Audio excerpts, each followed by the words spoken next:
I'm just going to play it and then we'll come out of it. Boom. I'll tag you.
What's happening, Melissa Deehan's?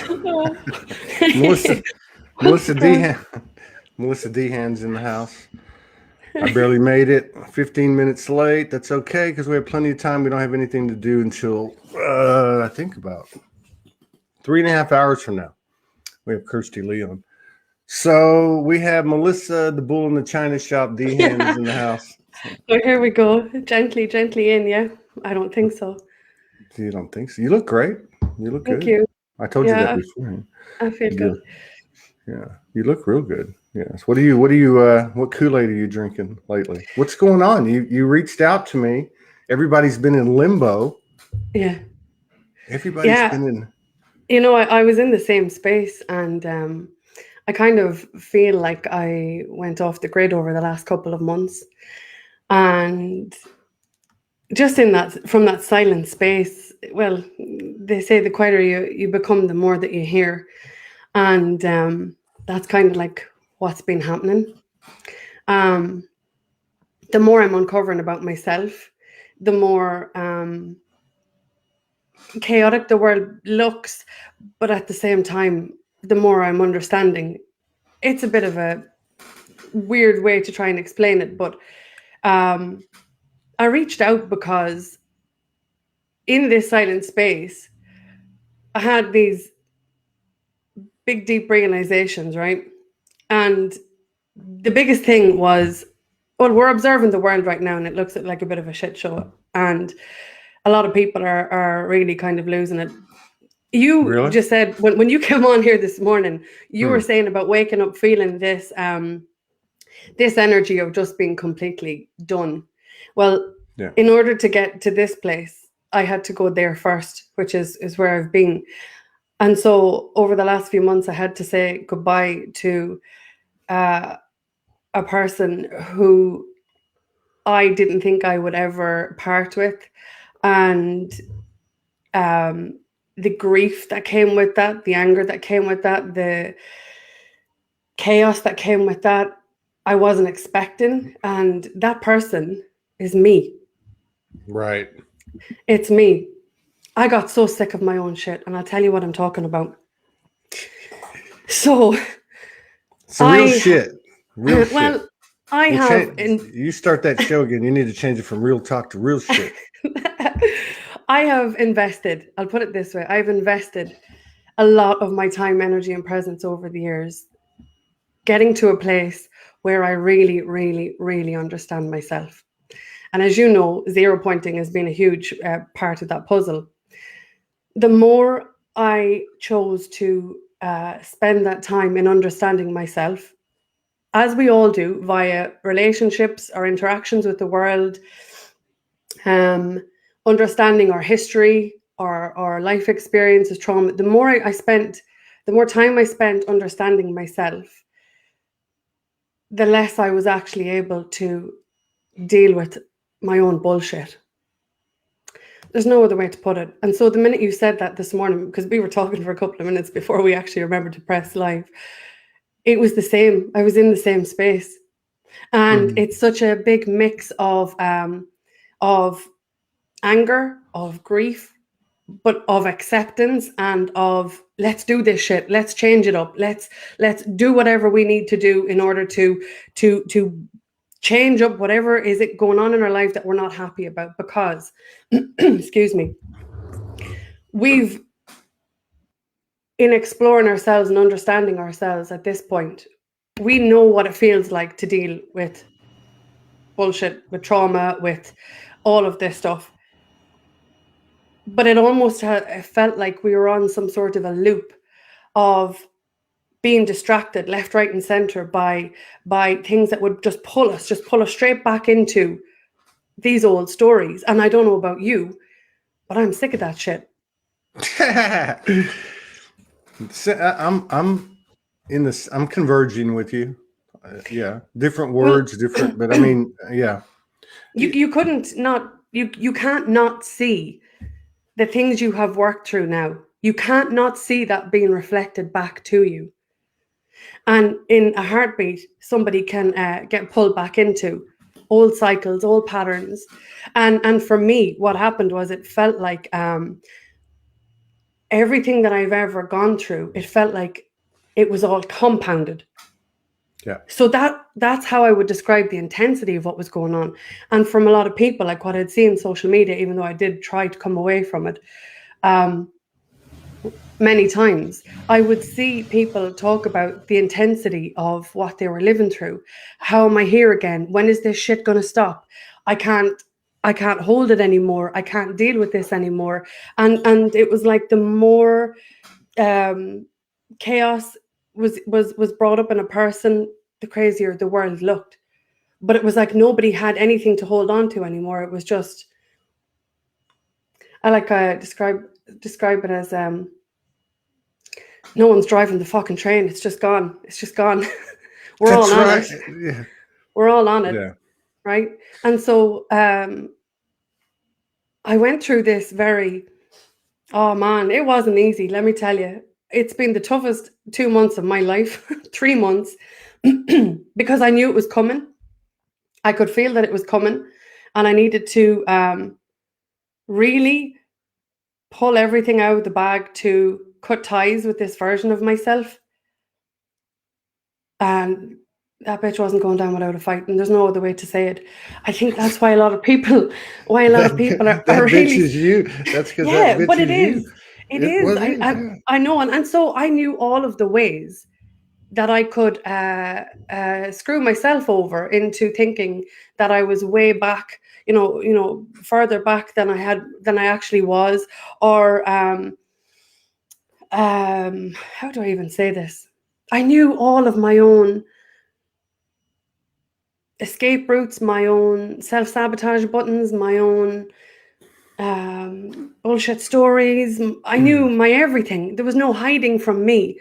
So when I have gone to the depths of committing to doing the work that I've done on myself, and then I allow myself to absolutely take the piss with myself via my experiences outside of me, well, it's completely counterproductive, isn't it? And that's what I got really sick of. But it was really difficult because, like I said, no one knew me better than I knew myself. But I'm talking about two versions of me here.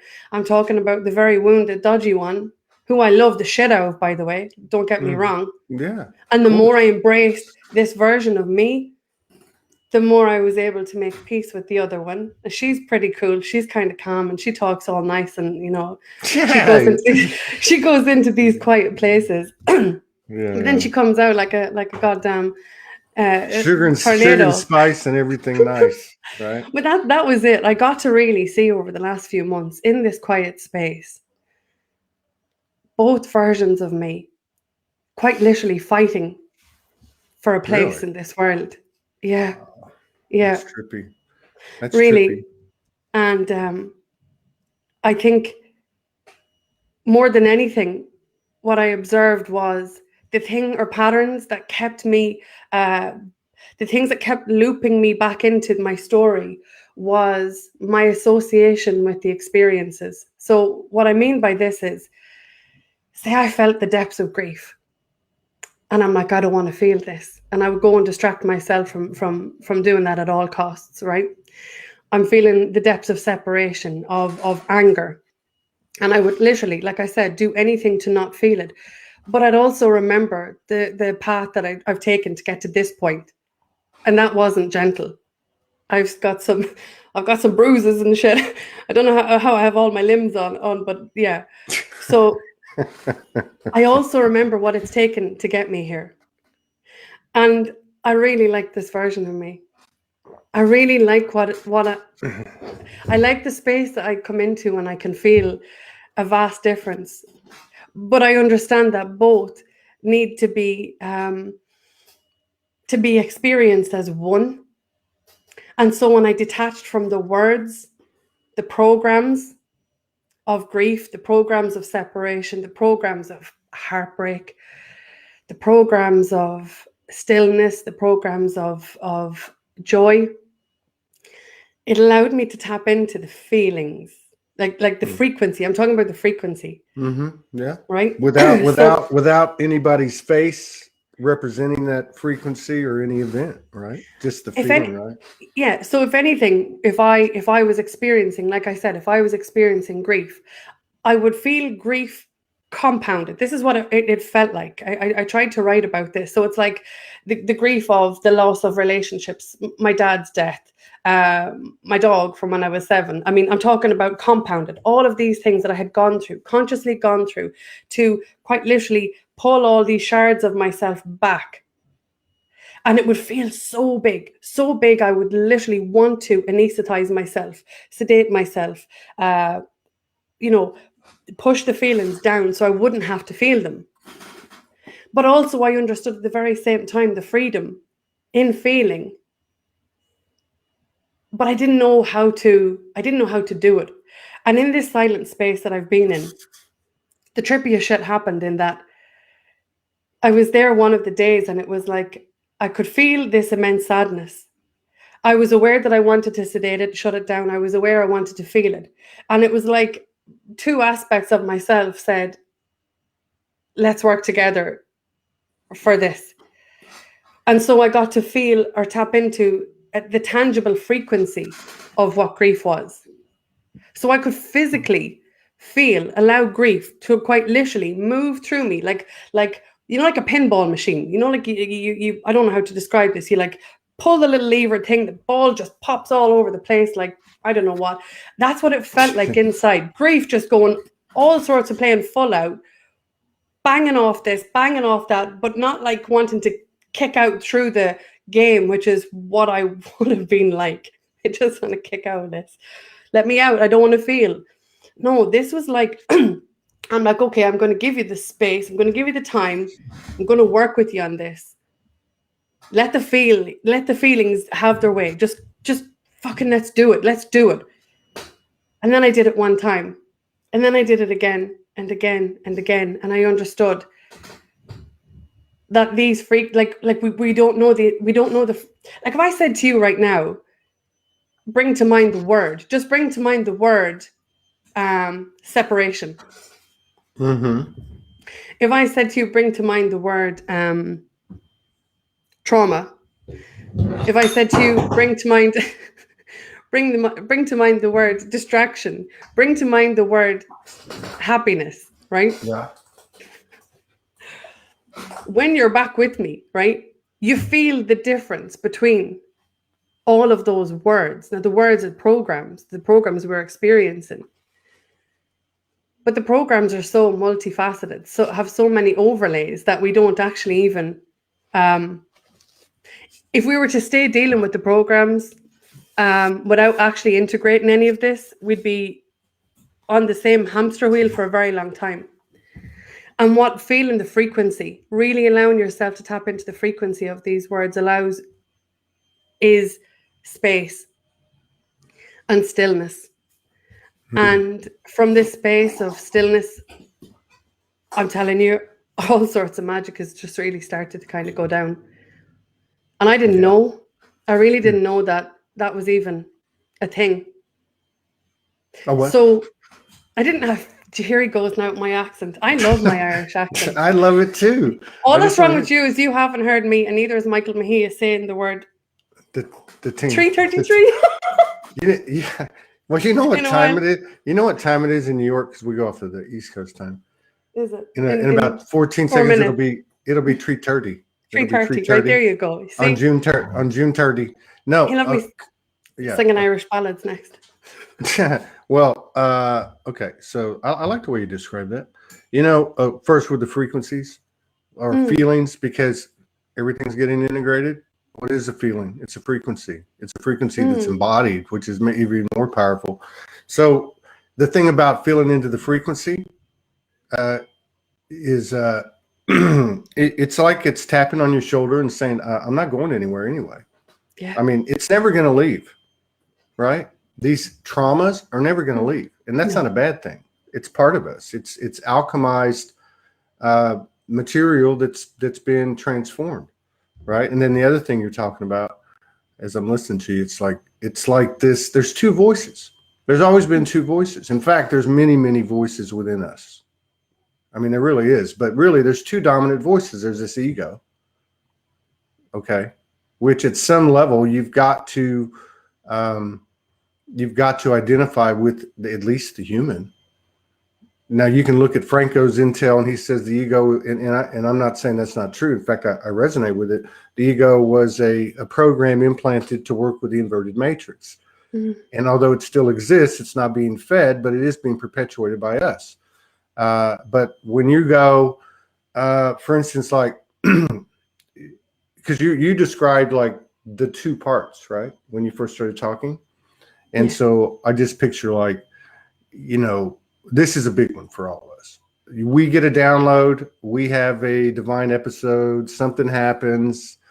We're in cloud 99, you know, and we know, we feel our power.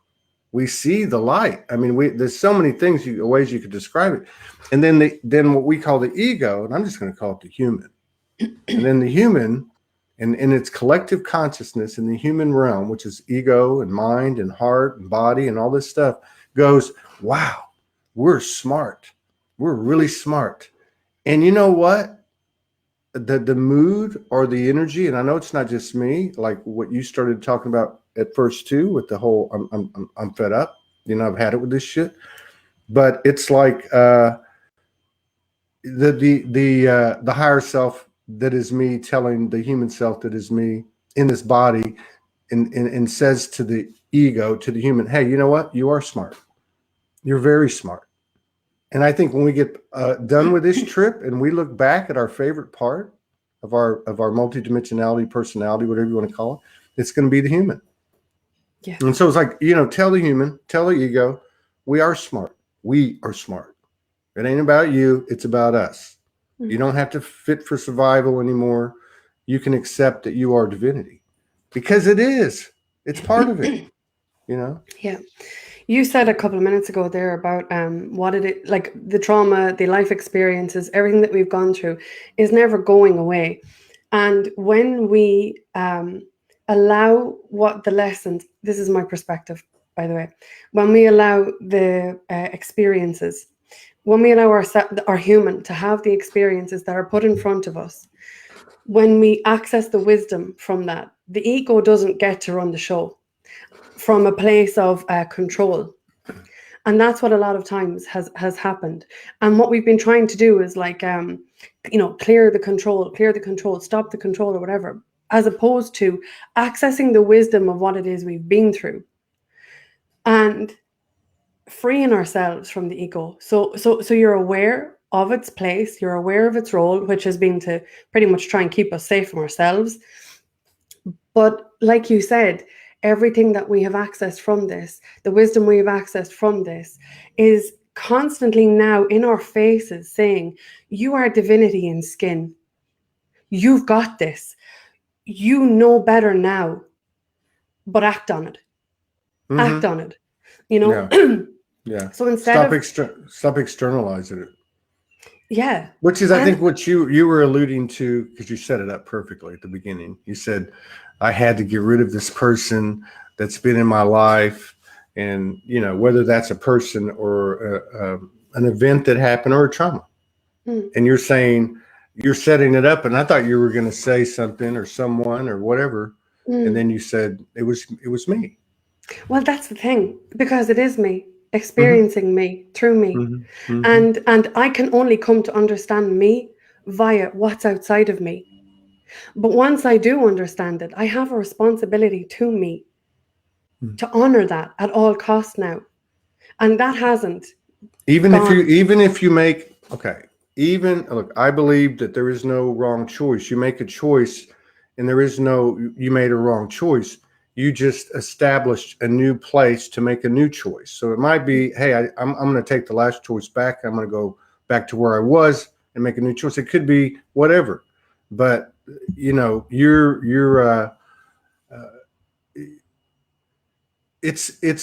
we're not throwing people. We're not going to be able to throw people and events and whatever frequencies, whatever, however you want to describe it, under the bus anymore. No. We're not going to be able to throw external energy under the bus. You were talking about distraction. It's all distraction. The whole Everything. thing was built on distraction, but distraction from a human perspective is a totally different thing than distraction from the expanding higher self frequency within ourselves, or however you want to put it. They've all come to the party. I think that's what you're saying. Yeah. All aspects of you are here. Hmm. And they're asking what you want to do with it, because this is you experiencing the entire cosmos through you. Hmm. And it's not to be even taken lightly. But we've forgotten this. And through the distractions that you speak of, what we've actually done is displaced our power, displaced our energy, our own essence, displaced it through trauma and thinking that we can't heal, or displacing it through looking into the eyes of another who we think is like the sun, moon, and stars, and thinking, I feel like I feel because of them, because of this job, because of this situation. But that's what we've been doing all along. And all they are ultimately are ingenious distractions from understanding ourselves deeper and deeper and deeper. But like I Well, said, that's not a journey taken lightly. It really isn't, because I'm telling you now, over the last 2 months, in order for me to honor me and choose me, I have I have said goodbye to people in my life who I did not want to say goodbye to. I mean, I fought tooth and nail to like cling on to this shit. Situations that I've outgrown, places I knew I shouldn't be. But this older version of me wanted to, like, didn't know any different. I was hardwired for this. I was like conditioned for this, but I had no excuse because I had taken the time to understand myself. For example, like I said, in my own personal case, it's zero pointing. For whoever else is out there doing their own thing on their own journey, I don't care what it is. If you don't want to feel like you feel, find something that helps you unpack you so that you understand you without exception. So that when you are put in the face of your ultimate bullshit, which is you looking straight at you, you can see through it and you go, no, I choose me. And I'm talking about the aspect of you that knows, I have been through the shit. I have been through X, Y, and Z here, but that's not what I came here for. I didn't come here to suffer. I didn't come here to perpetuate cycles. I didn't come here to hold you up while you fucking fall on your knees. I came here for me, but I forgot that.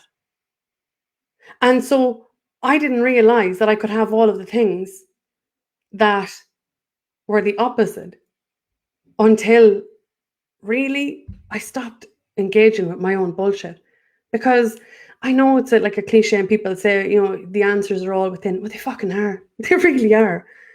Always. Always. And I mean, I literally, quite literally, no matter what, no matter who, no matter when, had to become unavailable to the old version of myself.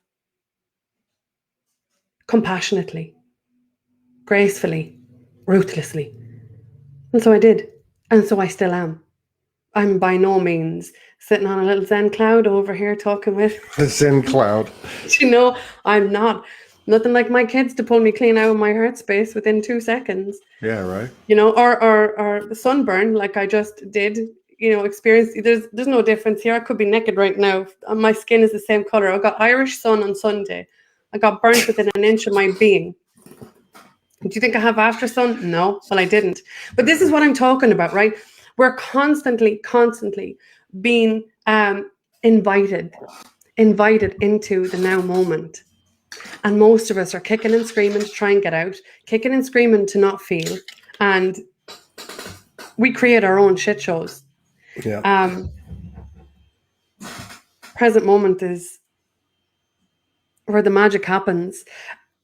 It's the new play for me. I'm very, very like the tip of the iceberg, understanding what can actually be consciously created from the now moment. Because when we're manifesting or invoking something into our world, we're inviting it in from a very new field, where there's no effort and there's no push and there's no when are we there? Are we there yet? What's happening? When's it happening? How's it happening? Which is what trauma was. Needed to be kept safe. Needed to know what's happening. I need to understand so I can trust. No. No. Trauma created a place that didn't exist, because the only place that exists is where we're at. And these distractions. You know, the distractions. What is a distraction to the human is a clue. Yeah. It's a clue to the soul, and you know, the human is the soul is a human, and so our disassociation with what we actually are, which isn't just this standing over here. It's actually what I am here plus that, right? So there's this whole, you know, a stubborn soul makes a stubborn human. Think about that. What humans are going to go to the mat, and that's what's coming to me. I mean, I'm waking up this morning and like you, and there's so many things in the field, and I have this experience of my masculine and feminine literally standing side by side. This is me and me, not me and Morgan, although it is, because it's all connected, right? But it's me and me at the core. And then I wake up this morning and a sister says, "Hey, you came to me in a dream last night, and I'd like to talk to you about it." Which you hear this, right? We hear this. And but she said you were two people. You were your masculine and you were your feminine. So the point of that is there's some type of expanded carryover and connectivity to what's happening in what we have considered outside of us, or we've questioned it. Call it the higher self, the light body, whatever you want to call it. If that's happening between people, what's happening but inside of us? Because as within, without. So there is a connection being made between the higher self and, let's just say, the higher self and the human self, and all of the things that contains, because it's all self-contained. And it's both being explained to us or being figured out, very little. And then it's not. It's happening. And I think what we're dealing with is not only making these choices like you've made in so many people, where you basically choose yourself no matter what happens. Look, we went through our whole life making choices in giving too much regard to other people or society, whatever, and or letting people make choices for us, which is basically the same thing. And guess what happens? You get your head cut off, or you get your arm cut off, and you complain about it. So if we're going to get our head cut off or our arm cut off, let's make the decision ourselves. I think that's this crazy, weird, mysterious, unknown place where the magic occurs, the new womb. It's this place where you take everything with you. And this is another thing. I just want to say this. I've seen this happening a lot, more and more and more. There was a lot of talk about boundaries. There was a lot of talk about, I got to let this person go, and I got to, fuck off with unconditional love, and all the different things people were saying. I got news for you. They're coming with you too. So it's real important, I think, for the way we disengage in what is the temporary field of the human experience. Like, I can't see you or hear you. But there's something happening there. And I think we need to start or we can be conscious of how we separate from our family, from our friends, from groups, from whatever we're doing, and do it in a way where there's not this line drawn. We are infinite in form, taking form. We are infinite souls taking form, the formless taking form. We're being asked to walk the talk, and part of that, how are you going to materialize oneness if we're throwing lines of distinction, of separation down? Now I know it's important, has been important in the transition, but this is the space I think that we're coming into, and it's challenging us. And most of all, and best of all, it's creating this come to Jesus meeting within ourselves, and that's what you're describing.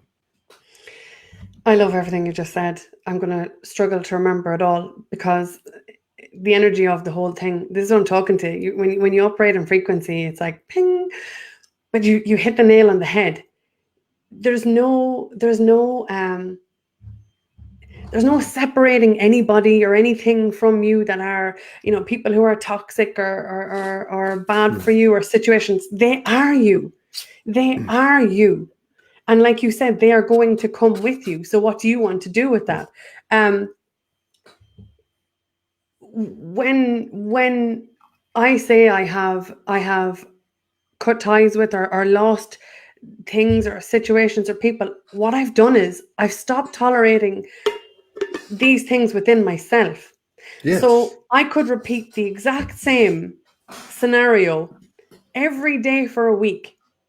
But once I'm making a choice every single time that honors this version of me in this now moment, choosing me over and over, it doesn't matter what's happened, because that's what we're here for. We're here for this evolution, to evolve as a soul.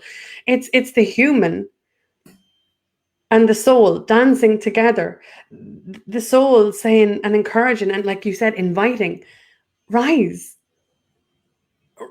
up within you. Remember who the fuck you are. You are divinity in skin. Yeah.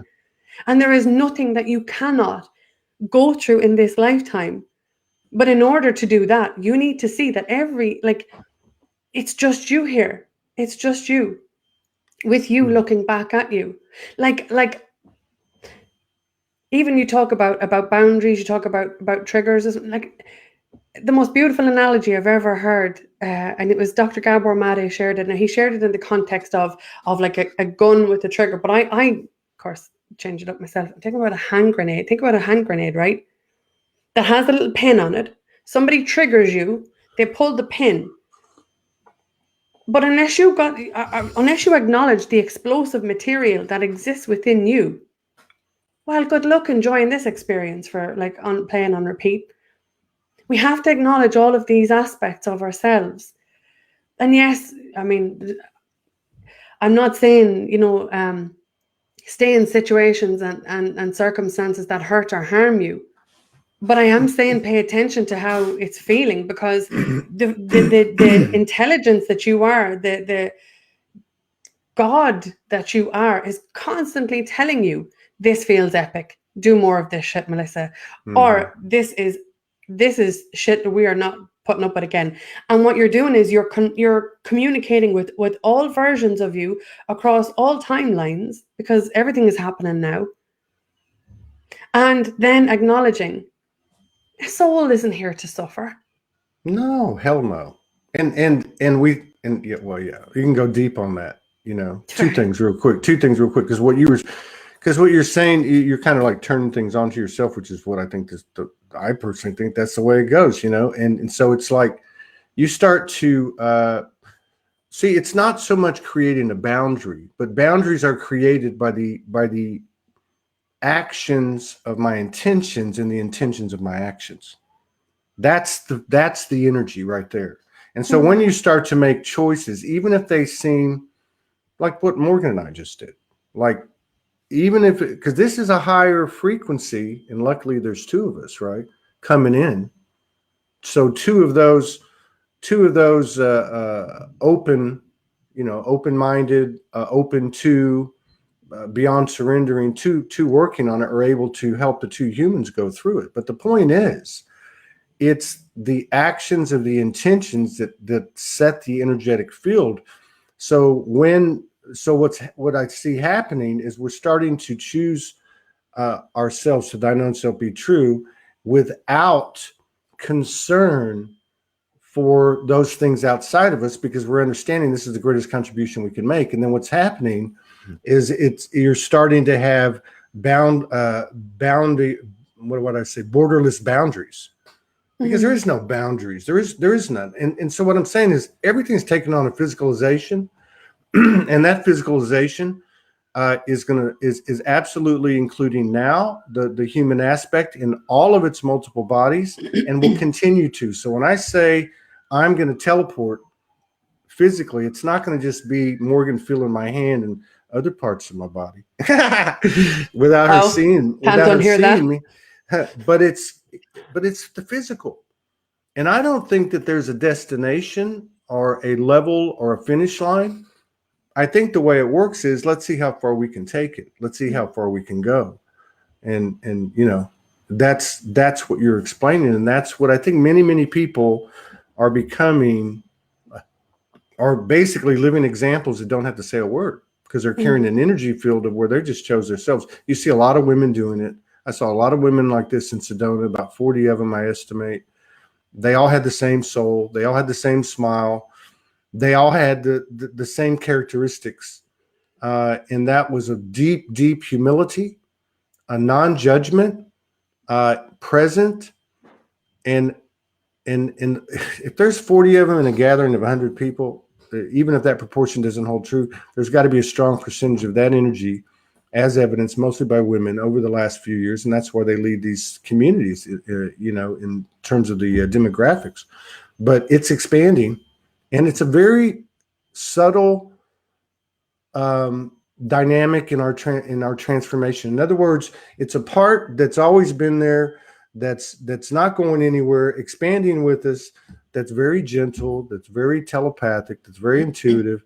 And that other side of us, which has been impressed by the patriarchal and all of its programs, is the one that's coming to terms with everything. And again, do we disassociate from the patriarchal and the human experience that was dominated by the patriarchal? Do we say that's not me, or do we say that's me, but I'm going to convert it? Now it's stored knowledge, and I'll move forward. I believe we've got to take everything with us. Yeah. Again, just to kind of backtrack on what I've just heard you say, the alchemy that is accessible to us, where you're in one country and she's in another, and you can do this, is exactly that. It's accessible to each and every person. We can't access the magic within us if we're busy caught up in our bullshit story that we're really not willing to just simply put down and stop. One thing I'm understanding is very, very clearly, as I'm moving through this phase of my life, that I am not responsible for how the world chooses to receive, perceive, or process me. And I will say that very, very passionately now. The feminine and masculine aspects within myself, what I'm coming to understand is the feminine within me wants to feel safe, emotionally feel safe, to fully live what I've just said. Really, the masculine wants to compartmentalize everything, to work it all out. It wants to make sure all the T's are crossed and the I's are dotted, and it's never going to happen because the gap is too big. It's too big between the two, unless we give ourselves the space to really sit with the frequency of what's coming up as it's coming up, and allow it to have its way. Because otherwise, you're creating from the past. You're creating from the past every time. And you are by default, fucking yourself over. Mind fuck. But But you you know are. what? But so okay. So like, yes, I'm with you on this. And so like a couple of examples. One is you. Because look, that's one thing about people that put themselves out there. Not that that's the right thing to do or a better thing to do. It's not. Some people do certain things. And those 40 plus women at the Soulspeaks Fest don't put it out there in the sense like, you know, you have a show, I have a show, whatever. But what's the value of it is, and I look at a lot of people. I can name a lot of people, some who aren't even doing stuff anymore, go through transformations. There's something about watching people bravely push forward, because that's what it is. You were nervous coming onto this show, and you've been on many times on live video. Every time. Yeah. Because I'm human, and you said that earlier on. We're divinity in skin, but we're living through life vicariously as a human being. Yeah. And so we have to honor that. We really have to honor that Yes. every step of the way. Yeah. The way I was thinking about this morning when I was trying to hide from the sun. You really I hurt swear, yourself, huh? Were you've you no idea, were man. you sunbathing? Were you naked sunbathing? No, I was just minding my own business in my back garden. I had a baseball cap on, thank Jesus, or else my face would be like this. I was having a video call conversation with Amanda Lawrence. I assumed I was talking for maybe half an hour. Apparently it was 3 hours. Boom, gone. And here I am. But what I was going to say was, like, even something as tiny as that, right? Sunburn pulls you into the present moment. What are you going to do with it? Yeah. What are you going to do with it? What I was thinking yesterday while I was out there, what I was going to say was looking back, it was like one phase of awakening, or when the shit hits the fan. There's all sorts of stuff going on in our lives, and we know it's shit, but we just don't know where to start to fix it. We don't know how to begin. And when we do, we come across life experiences that allow us to turn in, and then fine tune or unhook or root out anything dormant within us that prevents us from really having to relive our trauma, right? And then this is like another level, and I'm kind of experiencing it because I'm trying. I emphasize the word trying. I do not, for the record, have this mastered on any level, but I'm trying to be as present as I can, because in the present, I'm getting to experience the world through a whole other place. And in the present, what I'm finding then is instant manifestation of all of the things that we know we deserve and want to bring into our lives. Now I'm talking about coming in at a colossal rate. That's not even funny. I described it earlier as like all the kids are in Hogwarts and the teachers are gone and they've got access to all of the magic, and boom, boom, boom. It's like a free-for-all. And I'm there going, oh my God, this world is over here. This world is over here, while everybody else is over there worrying about the being caught between the god-awful place of being caught between its duality. It's pure duality. It's trying to honor yourself, but like I said, being wired to know the world no different. And it's not okay. It's not okay. And that's why I kind of came back out of my little wee cave, was to just speak to the fact that you don't have to stay in it. And I agree with that. The only way especially now. Yeah. You know, we spend a lot of time talking about love and fear. And of course, everything that represents, everything that falls under that, because that's where either you can say life and death or love and fear. And so much of the emphasis, first of all, the vast majority of the emphasis in terms of frequency and experience in this life has been on the fear side of that. Okay.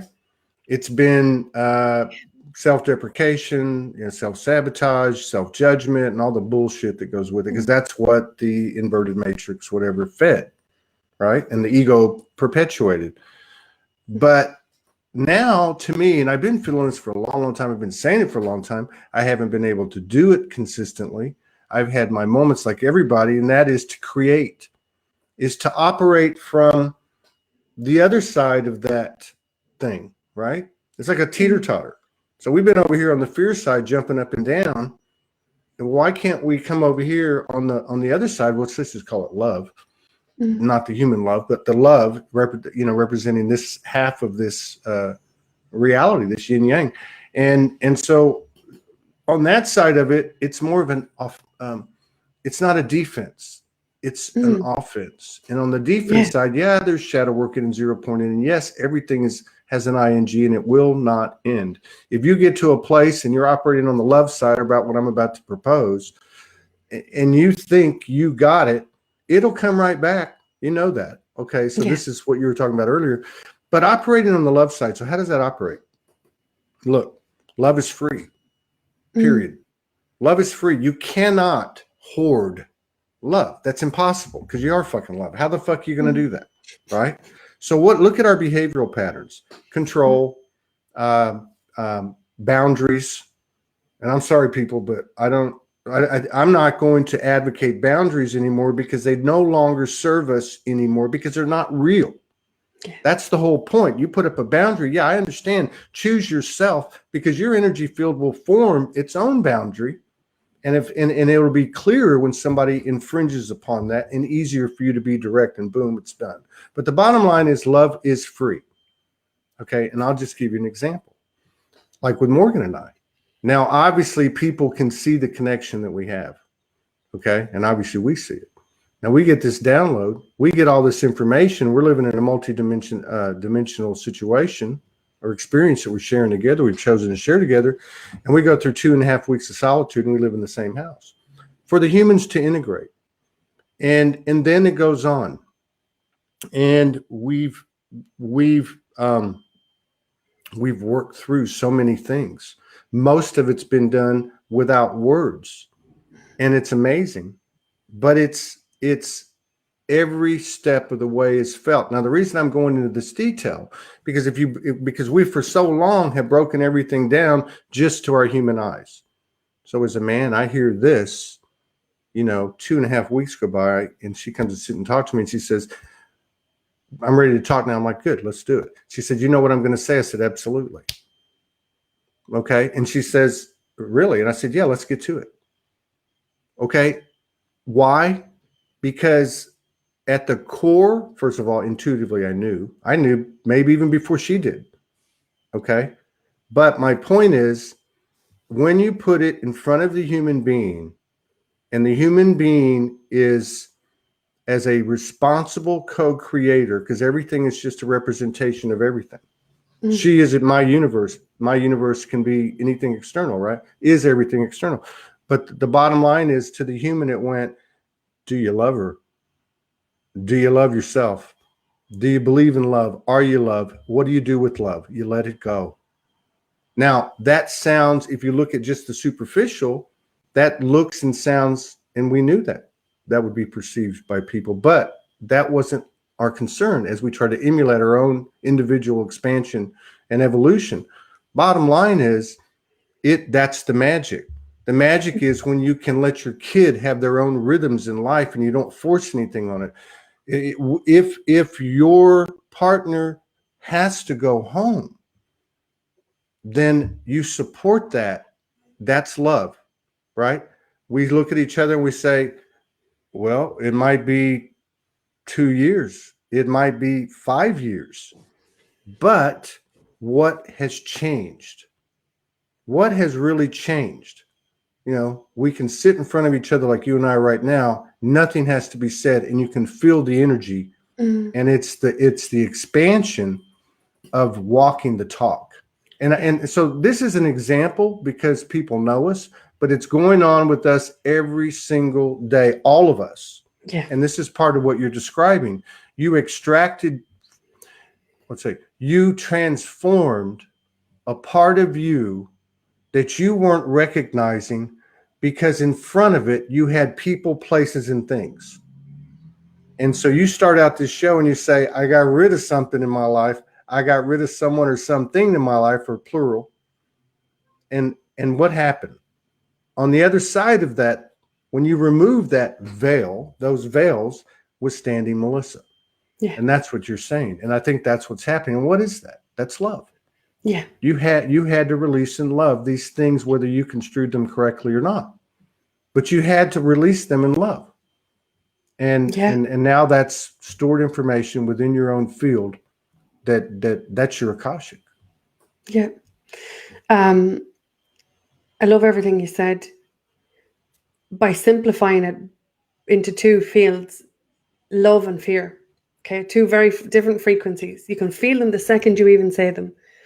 And you can feel in a heartbeat how many experiences stack up in the direction of fear. We've lived our life from that place, to the point where we've endured unspeakable suffering. To come in from the avenue of love is the uncharted. It's the unspoken. It can feel, let me tell you, it can feel vulnerable and raw and scary, but it can feel really exciting. It's an invitation to really be here now in that moment. And like you said, do you remember asking yourselves, do you remember that you are loved? Do you remember that you are loved? Do you remember, do you know how to hold this frequency within you, because this is you? And it's game-changing shit if we can really let go. Like you said, this is happening. This isn't just happening in your world with that description. It's not just happening in my world with this. You can take this tiny little conversation and belt it out into the cosmos, into everything that's going on in the world right now. What you are doing in every now moment, what you are saying, what you are experiencing, what you are living and breathing, is that honoring you? Is that honoring you? Is that taking you closer to remembering the God within yourself? Or is it taking you further away from? And to be very clear, the gratitude that I have for the people who held up the greatest mirrors to me, I don't even have words to describe, because that wasn't an easy feat either. And when I chose to really say yes to me,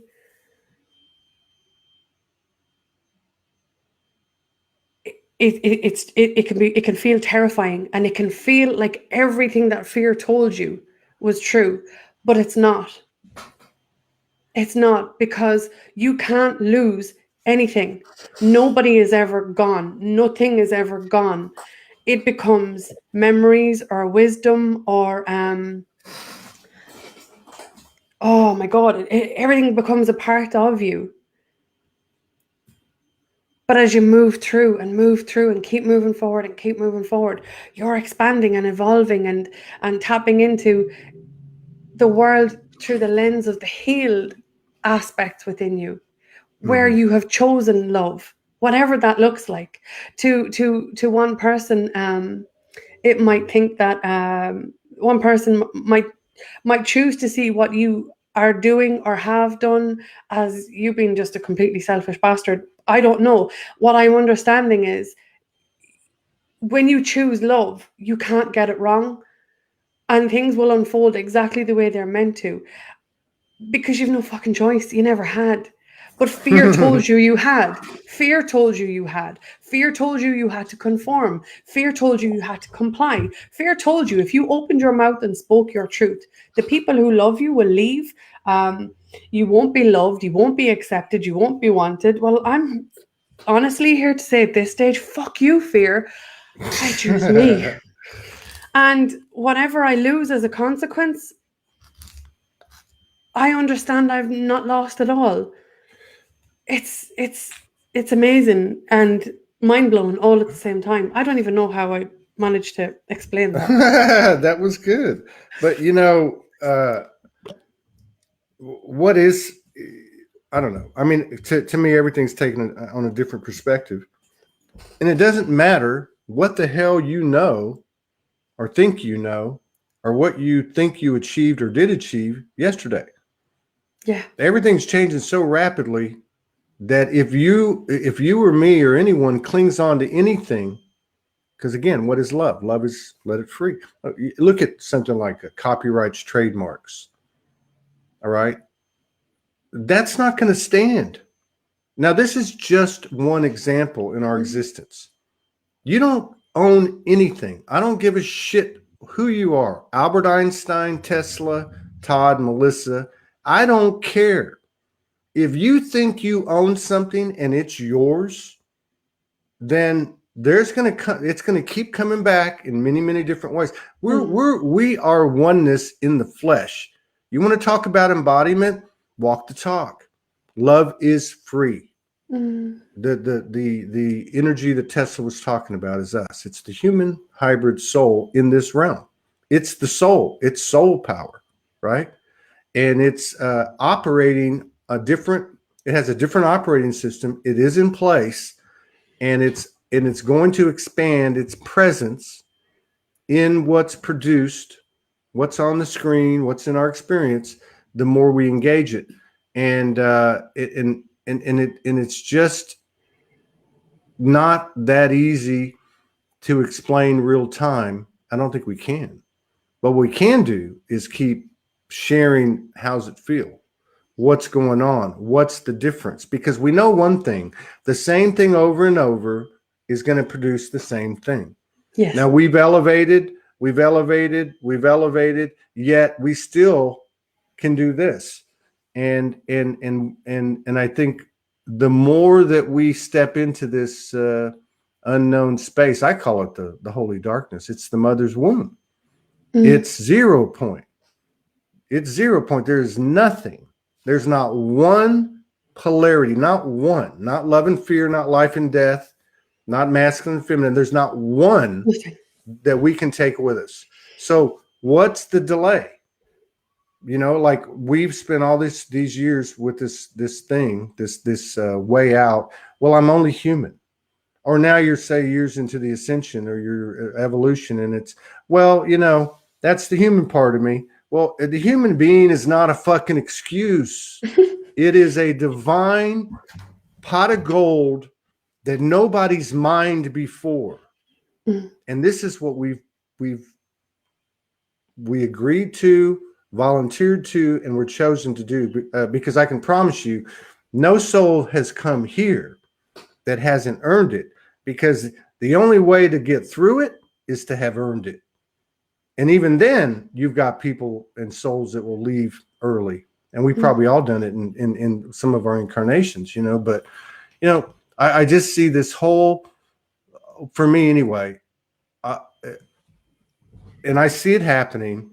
And I saw it these last few months in 2021 where people were coming out and standing their ground. Now, did it look like projection? Of course it did. We're perfect imperfections. But you saw the power of people saying, I'm going to do this. And again, it's not the action, it's the intention. That's the imagination. That's the creator, right? It's the intention. And so we've come into more alignment. So those intentions are pure, and it's getting better and better and better. But the bullshit from the core of my existence outward is most brought into alignment from the core first, in those places closest to me as I step outward and create outward into a collective experience with everybody else. But that's everything. It's not just my relationships and the choices I've made to have the same loops appear and the same people appear over and over and over until I finally said, bullshit, it's me.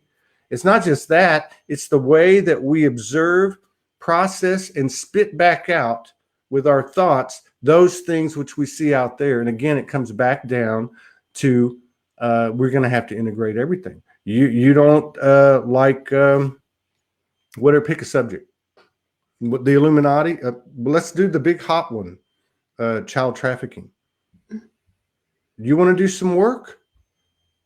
You want to do some grid work like all those ladies I met, like all these people that travel around the world with no web page or nothing doing grid work? Take that on.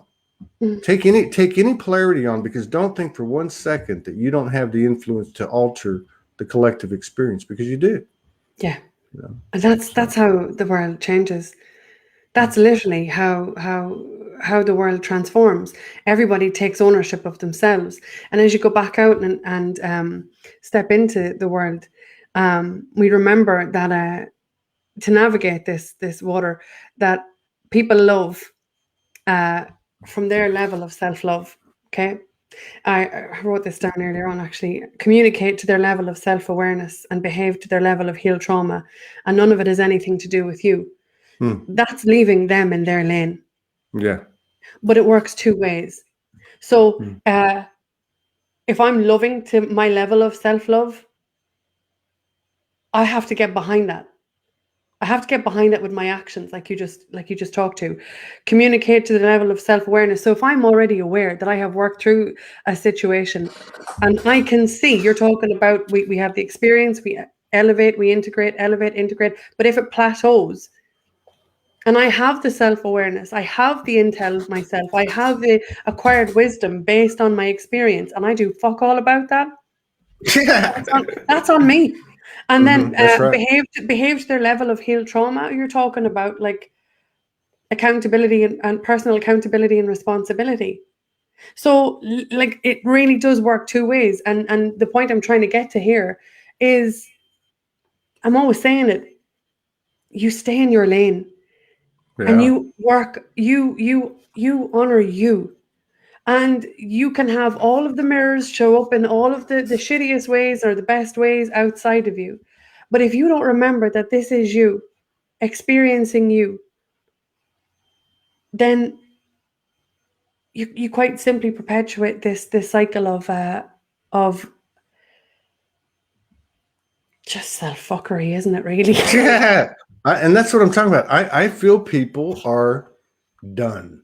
Like there's Yes. a groundswell of done. 2 million people, or 1 million to 2 million, whatever the hell. Hell, if it was 500,000, if it was 100,000 people gathered in Hyde Park. The point is, the projector, and I think this was about 5-6 weeks ago, because I remember seeing it, put out these massive constrictions, lockdowns, and the people just got up the next day and just went and did what the fuck they wanted to do. Yeah. Now, if that's happening there, it's happening everywhere, and it's first happening with the individual choices we make. We're doing this, and then not only are we making the choices and choosing ourselves, but we're doing it in a way where we have as much equilibrium with what we used to call detachment. It's really not, because there's never a disconnect. And this is quantum, and there is an entanglement aspect quantum wise. I mean, we know this. So it's great that we're taking these steps, and that we've taken these steps into self-empowerment.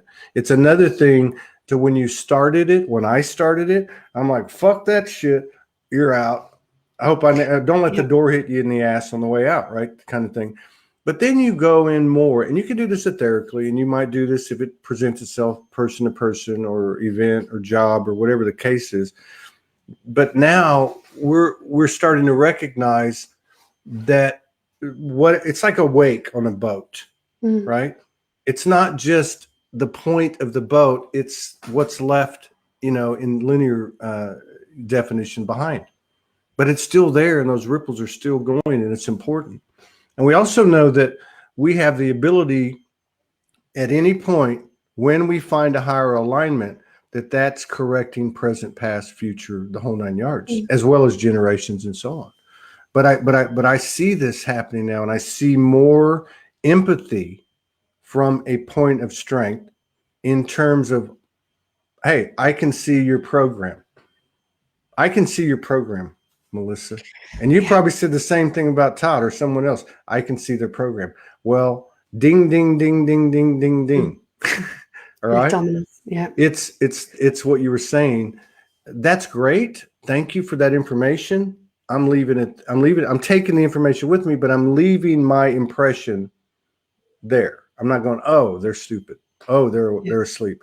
I'm moving forward because I know there's something for me, and that's a full-time job. I don't know how people can be in other people's business. You know, I'm going to say something. This is very much my own personal opinion. If it resonates, cool. If it doesn't, cool. Yeah. I'm sorry, but I just read this comment. Keep going. You have to read it. She's crazy. Nice. She's Can't funny. unsee that either. Say this though. This is important. I can feel it. What I wanted to say was, as we, irrespective of where you are on your path right now, okay? Irrespective of who you are, where you are on your path right now, the external world to everyone is on fire, okay? And it's like it's been, we're like the noose has been tightened, for the want of a better word, on humanity. And no matter where you are on your journey, no matter how you feel about anything, I don't care about how you feel about vaccines, COVID. I don't care about how you feel about anything, right? Every time a person stands in their sovereignty in any now moment, no matter what that looks like, no matter what it is, what you're doing is, okay, hang on, bear with me. You're good. For us, for the people who anybody who's watching this right now, even, right, have unpacked their stuff and have gone back to, are on a journey back to their core, back to their heart, back to remembering the divinity within them. Every time you choose in this now moment to act in the direction of love, based on the wisdom that you have acquired, and trusting that everything is working out for you. It's working out the way it's supposed to. Everything is working out the way it's supposed to. To anybody who's asleep or unaware or whatever, you literally light a beacon. And when other people see you simply choosing you in a now moment, by default, no matter what they have unpacked or even unacknowledged in themselves, it's actually putting a floodlight, not a spotlight now. And this is why it feels quite intense out there. It's putting a floodlight on the entirety of that person's world, where it says, if he can do that, if she can do that, then so can I. And I can't hide from what I have been hiding behind anymore. And I think this is how we quite literally turn the tide on what's happening right now, because it does feel more intense. It's definitely getting more intense over here. It's getting more intense everywhere. Restrictions, implementations, things that are coming in. People are so exhausted. They're so exhausted on every level from what the whole pandemic has opened up for them in their world. But I've got news for fucking everybody. This was this shit was here before any pandemic. It was just dormant within us. Now the whole entire pitch is full of floodlights, and there is nowhere to hide from you right now. Nowhere to hide from yourself right now. And that's a gift. Yeah, it's a gift. It's not a curse. It's not, why is this happening to me? It's like, holy shit balls, this is happening for me. Now what am I going to do with it? And like I said, with the awareness and understanding that we have about ourselves, what are you going to do? Like, I'm not advocating anything in any direction, but just give an example of what I'm talking about, right? I personally choose, pretty much, I don't wear masks. Yeah. I get the most shadiest looks, and I get the most in all looks. I don't care either way. The reason I don't wear them is because of the amount of physical overwhelm I'd actually experience. I can't breathe. And I did wear them, and I complied, and I conformed. And then one day I went, I'm not doing any of this anymore. If I get stopped, I'll explain to a person. And if I don't, I'll just carry on. And now I just pretty much walk through the world like a ghost. My boys are watching. My children are watching.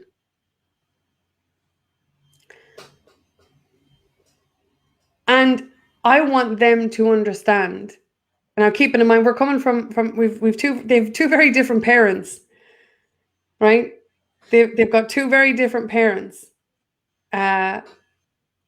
with two very, very opposing views, but who are united in giving these people, these children, their choice Right. by simply honoring themselves. So my ex-husband has been vaccinated. I currently am not. I don't have any plans to. It's not for me. He looks at me as if to say, why are you, would you not just,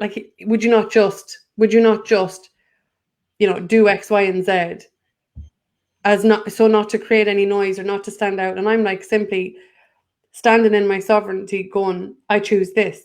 He chooses this. The important thing to me is that our children understand that they have a sovereign choice. And how do they understand it? Well, they see, they learn what they live. We all have learned what we've lived. I guess what I'm trying to say here is there's a generation coming behind us. And we're out here now working our arses off to heal the unhealed aspects within us. Mm-hmm. And they're watching and they're paying attention to every move we make right now. So they can see with their little transparent eyes any place any of us are not honoring ourselves. So what I'm trying to say is, no matter what, no matter who, no matter when, no matter where, the only thing you actually have a choice over is how you show up in the world for you. That's right. So that's right. Do it responsibly. Mm-hmm. And remember that you have that choice over yourself. That's it. Bull in China shop. Bull in China shop. I don't know what you're talking about. You know what? I've been saying for years, ever since I came out 10 years ago, tear the Band-Aid off. Let's do it. And I think that's what's happening. A lot of people come on the show that have forecasted things. Not that they're always accurate, but for the most part, there's been kind of a collective intel people share. You see people writing the same thing, and that is we've accelerated the timeline many times, and I believe we did again in March. But let's rip the Band-Aid off. I wish that, and I know it's going to happen. The first part of what I'm going to say, which is everything is revealed. If you look at mainstream media, and if you really look, and you don't have to look very hard anymore, you can see that our brothers, sisters, souls that are playing that role of what's being suggested for us to engage and therefore perpetuate an illusion of duality and polarity and hierarchy and all that. They're making it obvious. They're like laughing at us, like a shaman would. How much are you going to take? So, from an energetic standpoint, using it strictly as a metaphor, I wish whatever would come out and say, hey, we're the one pulling all the strings here. Either get a vaccine or be killed. I'd say, fucking A, how are you going to do it? Right? I mean, this is a extreme metaphoric example, and I don't mean to say that's what's going to happen, but what I'm trying to say, by God, let's do it.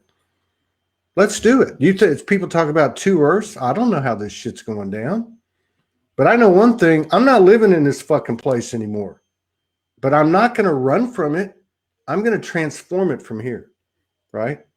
And this is what I was talking about, that little balance of love and fear. We've been operating over here because that's all we had. Traumas and programs and loops and patterns and behaviors and addictions and all that stuff is over here. And we had to explore all that. We had to get that information, understand it.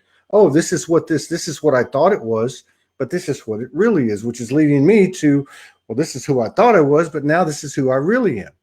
So now we're operating in this other side of it, which to me, you can't, creation can only occur. I'm talking about pure creation. I'm talking about new frequencies, new births, new Earths, new lives, new universes from that space that we might call the 0 point field and soul highway. What does that require? It's the same thing every time. And it doesn't happen once. It happened. It's gonna happen today for me, as an example, 6, 8, 10, 12 times. It's going to happen when somebody sends me a message for the 4th time in 10 hours wanting to come on the show. It's going to be me going, let me address this in a balanced state. This is my way of intending to contribute to the 0 point field. Let me not judge this person. Let me understand why I'm feeling pissed off. Does it have anything to do with this person? Or is this person representing a pattern of something that it keeps occurring to me? This entitlement or this infringement. And again, this is my perspective, and I'm grasping at words. But the whole point is to give everything its due, and in consideration and in action and in retrospect. Nothing is causing anything. Nothing has traumatized me. Nothing back there is separate in, well, let's say human terms, my failures or successes, right? It's all me. Every bit of it's me. You know, there's a great saying, and I love it, is that, you know, I and this is saying this to myself, I will not be judged by the number of times I fail, but by the number of times I succeed, which is in direct proportion to the number of times I try. That's the thing about the human spirit. All the bullshit, even if you look at the history books, and we know they've been altered, but what is obvious always, even if they're painted as the bad guy, there's always this part of the human that never stops. You get back up, you knock me down, I'm getting back up. Revolution, revolution. I mean, it's over and over and over in our history. We're not rebels. And I'm totally convinced that the vast majority of this world has the same intention and the same soul and the same heart. I'm talking about even in this realm, even with their level of consciousness. And we're coming out. And it's coming out fast, and it's coming out through the mostly through these personal experiences and interactions throughout our day and the choices that we make. We think it's not world class. We think it's not going to affect the universe, but I'm telling you, those are more important than me going out and starting a show and going, hey, we're going to have a show and we're going to talk about sovereignty. You know what I mean? Something that's for lack of a better word, marketed or commercialized or broadcast. It's the little choices that we make every single day that are building this new grid. Because, you know, as Morgan always says, we are the grid. I'll tell you what I know, and that's absolutely nothing. Yeah, there you go. Right? I know nothing. And I heard everything you said. From my own perspective, I know what happens when I try to go down a rabbit hole of anything. The places I go to, the thoughts I experience, the scenarios I preempt, and in essence create. Yesterday taught me more than ever just to be here now, and it taught me in the most it taught me in the most unique way. I spent 6 hours sitting in the one position, getting a tattoo. Really? Where I had no choice. Now, I didn't know it was going to be 6 hours, but my point is, it's not even about the tattoo. It's not even about anything. Because of the scenario I was in, it was presence, pure presence was absolutely demanded of me, right? If I went to think about anything else, the second the tattoo needle touched my body, it was like, right? And for 6 hours, I had that straight. Wow. The only thing I know right now, and to kind of wrap up on, the only thing I know is to be here now. The only thing I know is that the only place that I have any sort of anything with, any control is not even the right word, is right now. It's right now. And right now, this second, everything's okay.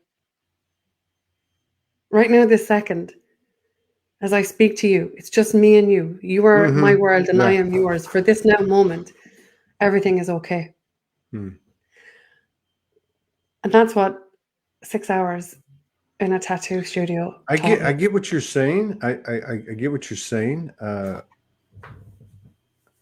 I think I can think of three examples. One would be like when I was a kid playing sports, and there was endurance things going on. Like we had to run 2 miles or something, and this level that you hit where you burn past the pain to, in that case, win. Which I would do sometimes. But what I noticed was the ability to push through the pain. And the way you did that wasn't or the way I did it wasn't by thinking about something else. It was actually being, that's the way I would call it, being present. Right. And it happens. I went to the dentist the other day before I went to Sedona, same thing. I just stayed with it. I didn't wait, like, when a kid's going to get a shot and go, oh, like, I didn't do that. I just relaxed. And I had another example that was the strongest example. The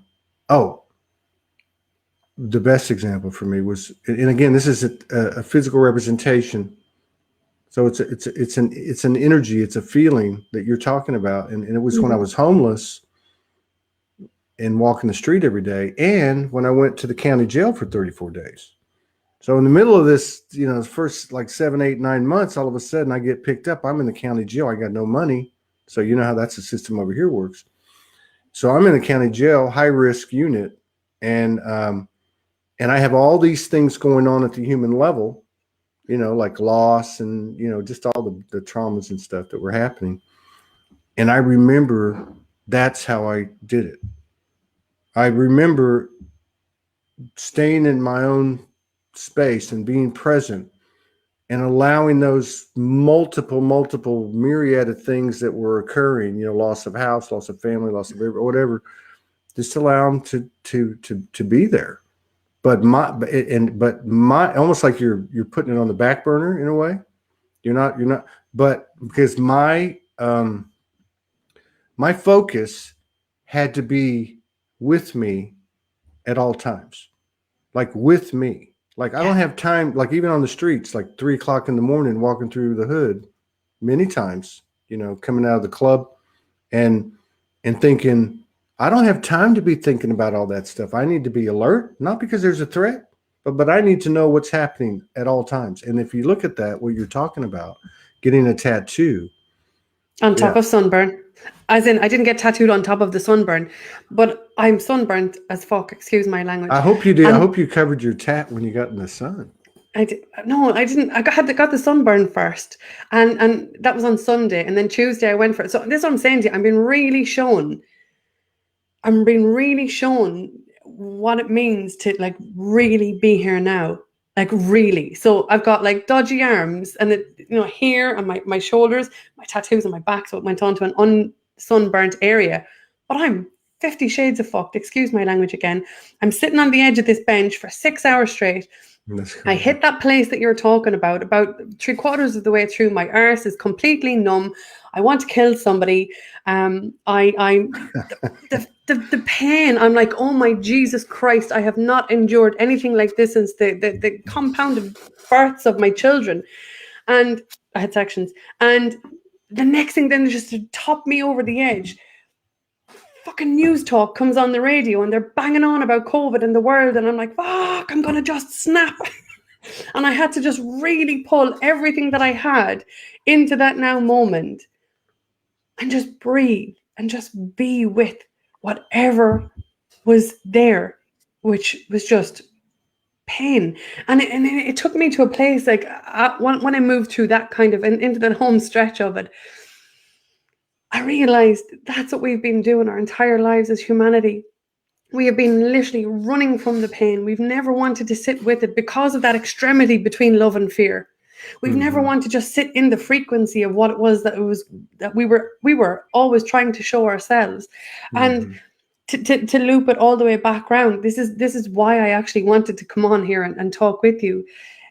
It was to offer or invite anybody who's struggling right now to just be as still as they possibly can. If they want to run from it, if they want to hide from it, if they want to anesthetize themselves, you're not wrong for wanting to do any of these things, but compassionately try and just be here now. Take a breath, be with whatever it is trying to have its way with you. Just stand back like this and go, just fucking do it. Because there's magic on the opposite side of that. And that's just, it's just freedom to remember, to just be with the love that you are. And from there, you by default nearly empower yourself to but allow the universe to unfold right in front of you the way it's going to anyway. Yeah. The way it's going to anyway. So I don't know. No, it's good. And that's it. And this is a great example. I mean, think about it. There are people out there, because I think about how quick this shit works, because we are constantly, it's action reaction. And we have these patterns, and they run deep. I mean, little bitty things. If you think of a program is your body, there's a bunch of little pinky programs within that program. They're just so subtle. They're just, and it's, I think it's very effective. Like, for instance, a zero pointing thing that you and Morgan do, because there's a lot of big dominoes that you can start knocking down. And it gives you some momentum, and you've seen it because you've worked with people, and they get all excited when they first start to break open these barriers. And there's an obvious maintenance to it. But let's not forget the impact of these programs. For instance, there's a group of people over here that got vaccines. I'll bet you that the same percentage of people over there, and I bet you it's 85, 90, they don't give a shit what anyone else does. They're not going to get hung up on judgment and look at you like some of the people look at you when you're walking down the road, or the guy at the pharmacy that one day with me and Morgan. And then you over here, you got people they're not going to get vaccines.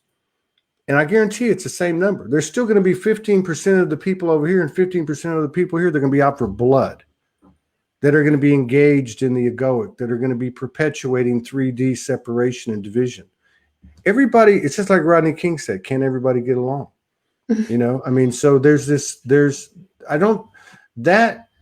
reality and that truth do not get any news coverage, right? They don't. But it doesn't diminish what is. And it's there. It's like there's a bunch of ripe fruit on a tree or an orchard of trees, orchard. And we can just pluck them. You know, this is the new golden fruit. And you know, otherwise we're eating the ones off the ground that we've always been eating, which is not even a bad thing. It's just, this is what's available. This is our potential, and this is what we do. The universe doesn't stay stagnant. So I really feel like these issues that are coming out, okay, I feel like there's a convergence. At least I know within my own field that with what I understand about myself in terms of what my physical contributions and intentions are, there is a convergence of everything. There's a convergence of the individual experience and the collective mirror of that experience. I know that there's certain things that need to be discussed on, for instance, on this show. Morgan actually said this to me yesterday, and I had already been thinking about it. So here we go with the telepathy. And that is to address some things that are in our face. You don't have to take a side to talk about something. You can have a conversation where no one has to be right. Yeah. We're just putting our cards on the table, because I can promise you there's two common things that we're going to find. One, I am soul, and two, I'm a human and I'm going through the same stuff you have. Mhm. It just looks different. So those Yeah. are strong polarity, um, you know, pillars of polarity. Yeah. Yeah. Probably the most prominent, and that's really what Right you were now. talking about. Yeah. That was really what you were talking about from the beginning about the human self and the higher self. I just know that, like, even in my own family unit, my own immediate family unit, um, the more I've got, for the record, I've got family who have been vaccinated, family who are point blank won't be happening, and a few in the middle. And what I understand just from my own experience is the more present I am with myself, the more I understand me, the more I'm able to observe them, not judge them, not put their choices in a box according to how I see the world, because nobody can see the world through my lens except me. I can't see it through theirs, and I stopped trying. Hmm. I stopped trying to understand anyone outside of me, just me. So this is to kind of loop back into what you're saying. The polarity is so in your face right now. The overlays are what's causing the confusion. One program that runs into another, and the way to um, stop the train from completely derailing altogether, because we know there's no one driving that, is to simply uh, just be here now. It just creates space. It creates space in the chaos to calm the storms around you. And I don't know. I just know personally, I don't want to go back to the way it was. Thanks very much. No, right. So I'm going to take the work that I've done and I'm going to build on that. I know who I am not, based on the time I've invested in myself and understanding myself. And all I want to do is concentrate now on the unfolding of who I am and will be. Mm-hmm. And not get caught down any of the rabbit holes of what anybody else is doing. I don't know how else to say that. Well, you're doing a great job of saying it, and you're sending the energy. I Yeah. told you you look fantastic. I don't know. There's it's funny because if you go to if you go to the Soulspeaks group, I think you look at the about, whatever that was written was like, I got Soulspeaks on Morgan's birthday 2012, and I think it was 2 days later I started the group, and I wrote the description. And it's weird, just like all this other stuff. You know how we pull stuff in, and then you don't really realize what you've done. So anyway, if you read it, it's never been changed. And it says whatever, Soulspeaks and energy, and da da da da da. But one of the things it says, like, these are the pillars, and one of them is spiritual activism. Now, when I first came out, like a lot of us, we were awakened by some of the disclosure and conspiracy things, right? So a lot of times people will come out, a couple of things would happen. Oh my God, I just got a download. I'm an eternal soul with a galactic heritage, and I need to tell my family, and they don't believe me, and they think I'm crazy. And the other thing is, hey, do you know what's going on in the world? Do you know what 9/11 was about? Do you know what this is about? And that kind of goes away. But I see it coming back. I see it coming back in a more balanced, aligned way, not just for myself, but for this world. And obviously, it's rooted in the individual journeys and presence of each one of us. That's goes without saying. Whether we get press or we don't get press, this is the highest level of activations. This openness and sharing and being open, and not having to be right. That's not the point. That's not a real conversation. It brings an imbalance, and it just becomes a dialogue. It just becomes what?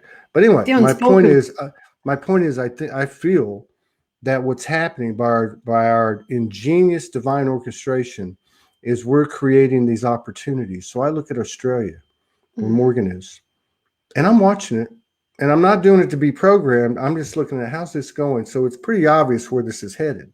Now you look at England, and you see 2 million people gather in Hyde Park. Now you've got another extreme over here in another country where there's more control.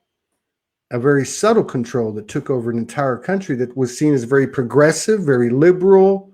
But whoa, it's not always what you see. Things are always the opposite of what you see, right? I think there's going to be a huge groundswell. And I think the women are going to lead it. Not just light worker circles. I think they're going to say, I've had enough of this shit, you know? And let's face it, you go into any household, I'm talking stereotypical, typical. You go into any household, any connection, any relationship, when the feminine makes its mind up, it's done. There ain't nothing you can do. And there's that great story in Iceland years ago when the women, the ones that worked and the ones that didn't, by traditional sense, that were domestic engineers, they all said, we're not going to work today. We're not cooking. We're not cleaning. We're not going to our jobs until we have equal pay, equal rights. This is the power that is anchoring and expanding, and it's a very quiet, subtle, confident, sure, deliberate, steady ascension. Yeah. And it's starting to reach the point where the wave is cresting. And I think we're going to see more alignment in some of the platforms that I'm talking about, some of the topics. There's going to start to be the consideration of the I am soul versus the energetics behind the physical actions or programs that are being intended upon us. Yeah. And to add to what you've just said, how this occurs, to reiterate every single thing we've just spoke to, stand in your goddamn power. Remember who you are and choose you. Choose you, choose you, choose you. That's it. That's right. That's it. That's it. That's right. That's right. Every single person honors themselves every single time. That's how the entire world changes. Right on. May I offer you my blessing and that you may find your universal balls. So many things I can't unsee tonight. So many things. Well, it's true, man. It's time to shift or get off the pot. That's it. Speak your truth. Speak your truth. Yeah. Even if your voice shakes. Like, there's nothing wrong with, for example, me and you coming on here, having two completely different opinions and honoring the other person's and still talk about the things that nobody is talking about, say the things nobody is saying. But you know what? Other than this context here, if each person does that in their own personal world, in their own inner world, then their own outer world, and then all of those outer worlds merge as one, like the dominoes. Boom. Yeah. Yeah. And it's so important, going back to that. And of course, I know firsthand because I've been with Morgan and you came on as a practitioner for 0 Point. A lot of times people ask me, I'm like, don't ask me, go to the website, because I was introduced to it and you know this about yourself. And I know this about many people, and you do too, the ones that came knocked on your door. And that is, in order to expand with any level of momentum and sustainability, you gotta face the shit. And the shit starts with the most prominent aspects of your life. And that's not even considering ancestral stuff. We're just talking about this life. So, the basic stuff to be brought before you in the brutal honesty of the soul through your own efforts, where nobody's going to, rub a crystal ball and, bring you to alignment or healing, or certainly not with any permanent basis. This is a have to. This is a have to. I mean, you're not going to miss a step on the soul highway. And again, going back to what we talked about a lot, where we're not leaving anything. No. We're not leaving anything. It's stored knowledge. It's when we take on a different perspective because of our expansion, it becomes an asset. It's no longer a liability, and it's now a part of us and not separate from us, which makes us more whole. But what I'm trying to say is these mother, father, spouse, traumatic event, these main things are where we start. and the momentum that's developed from facing those things we were unconscious of or didn't want to look at, regardless of what it is. It doesn't matter if it's an addiction or a person or a traumatic event or even a victory that you can't let go of. I've met many people from my past that are still living on the laurels of the shit they did when they were in their late teens because they were the captain of the football team. Now, I'm not taking a stab at anybody because I've got a program like that running too. I'm just not aware of it. But the point is, you know, like you said at the beginning, you know, it's all me, and it's time to cut the shit. So if I wake up feeling a little bit, you know, excited or wild, or you woke up this morning and or Jen's sitting on the crown doing her thing, it's to be held to us, not others. That's my point. And that's what I got from you today is like, you're holding yourself, and I don't even want to use the word accountable. It's not even you're holding yourself, because it sounds like an effort or a drudgery. I am a responsible co-creator. I am walking the talk. I am a conscious collaborator, right? Versus like, oh, it's a discipline to live this way. You know, it's not. I wouldn't change a thing. I wouldn't change one single thing that has happened prior to this conversation in my entire life. And for me, what zero pointing has done has given me something that I can translate my experiences via. So that in this moment and from here on moving forward, if I have anything come up inside of me that causes any sort of discord, it's like I can tap into the memory bank of me, access the intel or information, and actually do it the opposite way around. It's given me a tool to choose love instead of fear. That's it. One of the most powerful things ever, the most dangerous things ever. Freedom from myself, freedom from my story, freedom from my past, freedom from my history, freedom from who the fuck I was yesterday, because who I was today, or who I am today, is not even who I was yesterday. And the freedom to keep evolving, to keep growing, to keep expanding. Because I understand now, it's like watching a movie. When you watch a movie and you have the aha moments in the movie, it doesn't make what's happening in the movie right or wrong. It means you understand the story or the way it all unfolds better. Yeah. Find something, anything. Like I said, for me, it's zero pointing. But if you can find something that helps you to understand you better, it means you can actually go and live the life that you came here to live, which is one that's love-based, not fear-based. Your entire world, the trajectory of your world completely changes. It completely pivots. Completely. Yeah. And it is. I mean. Yeah. And you know what? Here's another thing too. And you're a practitioner and you've been one for a long time. We've moved out of everything's changed, and in many cases it doesn't even look close to what it was. And one of those things would be how sessions were run. You know, back in the day, you go to the doctor, the physician, the metaphysician, or whatever. Here's my problem, fix me. And it doesn't work that way. And it actually never did. No, never. Now we've gone into, of the last couple of years, this thing about self-empowerment, and I could go on and on about this and some examples. But the bottom line is that it's the things that we don't want to talk about and we don't want to consider. Some of these things we slightly know, some of these things we absolutely know and say, I'm not going there. And some of these things we don't know at all. But this is, I think of honestly, the frequency or the energy of a process like zero point. And it's like a best friend, because a best friend's not going to tell you what you want to hear. They're going to tell you the truth.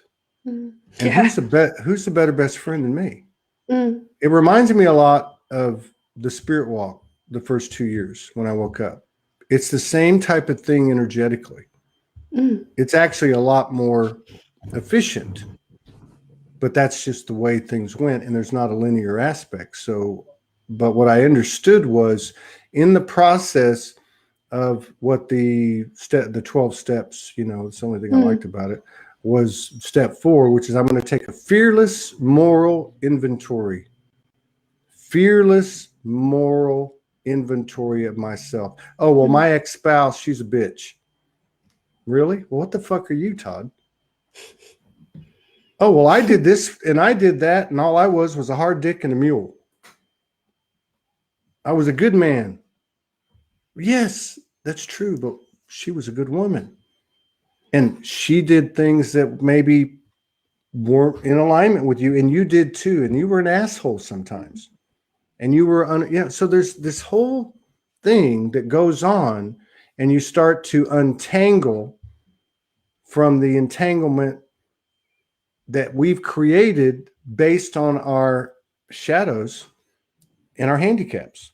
And then you start to find the real entanglement, the quantum entanglement. And man, I tell you what, and God bless both my ex-wives, I brought them up many, many, many times, almost daily, and other people, because I don't know what I'm doing exactly. But I know one thing: until I see that energy outside of myself as me, and take responsibility for what it looks like, I got work to do. Yeah. I think, and this loops back into what we said earlier on about talking about the unspoken, the things we have normalized in our worlds, the things we've accepted as absolutely normal and natural.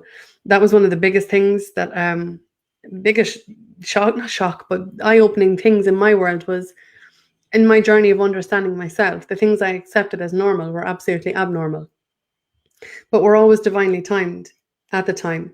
I remember I've had a conversation recently about with a guy that I had a very turbulent chapter with in my life, and we were just talking about that timeline, and we're reflecting. I said to him, "Why were you such an asshole back then?" Now you're talking about the same thing here. You're talking to yourself basically, and he said something to me like, he said, "I don't know how to explain it." He said, your love was easy to abuse. You were easy to abuse. Now, if I hadn't done that work on myself, understanding myself, I could have very much gone into a very insular place and taken it all very personally. When I was like listening to what he said. Yeah. And what he was saying was it was easier for him to abuse the love that I am than acknowledge the abuse that he was relentlessly, repeatedly enduring himself at his own hands. That's right. And this is the type of transformational shit I'm talking about. Because fast forward into the now moment, I understand that I was talking to an aspect of me. We were a vibrational match. You're talking about frequency. We were a vibrational match. They're working alongside each other in coherence to extract the unhealed aspects of ourselves. But without the understanding, or the inner standing, as Martin McNichol calls it, of ourselves, you'll stay in the same hamster wheel. So your knowledge of yourself is your power. Your knowledge of yourself is where you reclaim these aspects of yourself, that you can pull it all in, stay in the present moment, stop thinking about or worrying about what happened back then, be here now, and in the now moment, make choices from your heart based on the wisdom that you've acquired, which kind of loops all of everything that we've talked about here tonight, all the way back around. And how do you get there? I remember 10 years ago hearing these basic, profound truths from the universe, very basic, and I would send them up to Soulspeaks. And, I forgot what I was going to say, but what's behind it was whatever they told me was putting anything in front of you, right? This is what, going back to, okay, how do you do it? That's what they said. You cannot miss, nobody can miss a step on the soul highway. No. So what does that really look like? I've spent 10 years trying to humanize and put in layman's terms, to the best of my ability. All of that is put that's put within me, like through these shows and through my own stuff and Morgan, whatever. But you know how you do it? You do it one step at a time. Yeah. Do you think that you yell at people? Do you think that you're lazy? Do you think that you're parasitic? Do you think that you're humiliating, intimidating, passive? I mean, how are you going to find out? Because listen, let's all face it, and we all still do it today. And that is, you put something in front of me and I don't even think about it. I said, no, that's not me. Melissa, you're jealous. Now, whether I'm right or wrong, that's not the point. Or just say you said it to me, right? Todd, you're jealous. Can I, if the litmus test is I sit here and you could have said, Todd, pass the bread, or can you pass me the butter, but that doesn't happen. Why did she say that? I'm not jealous. These are just natural action reaction. So just to take a moment to find out who you are, the brutal honesty of the soul, you take one example. Take one example, something that you think you're not. And I think most of the time, like, we have a community that identifies with being an empath. Mm-hmm. Well, I can tell you something right now. Every fucking one of you has narcissist frequencies. Mm-hmm. I do. But I have empath frequencies too. That's not the point. I have both. The zero field, the holy darkness, the womb is where this all comes together. And there is no middle ground. This is the great divide. It ain't about people. It's about me. Mm. Because as long as I'm standing in a polarity, one side or the other, in superiority, inferiority, I am the only possibility for separation.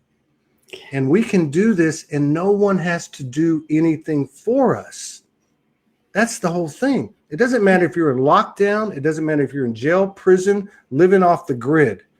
This is our laboratory. The soul is our laboratory. The soul is the womb, And how do we get there?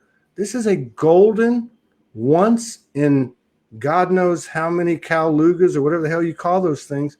This is a one-time, one-off. You only get one chance to do it right the first time. And I think we figured out what it's all about. It's called integration. It's called zero pointing. It's called soul highway. It's called there is no exception to what's real. And nobody can take that away from you, no matter who you are, no matter where you are. And that's what's crazy is you hear all this stuff, and it's these cliches. There's these explanations with all these platitudes. And I'm not taking this away because this is what got us here. But it's really nuts and bolts. Melissa, I've known you for 2 years. 2 years ago, when you got knocked off your square, you had a process that you used. You were a different person. You're not who you were in December. I can see it. You're shining. You're illuminated. Okay? But you know what? I see the transformation. I want to know, how the fuck did you get here? What do you do now when you get triggered? That's, to me, what's the most vital, important information available to Todd today. All I know, and like I said earlier, I know nothing, but all I do know is I am committed to diffusing anything inside of me that causes me to forget that I am God in skin. No matter what. Anything. And what happens? Because I know what happens when you get rocked now? What happens when you get knocked off? Well, now? The thing is, how do you do it now?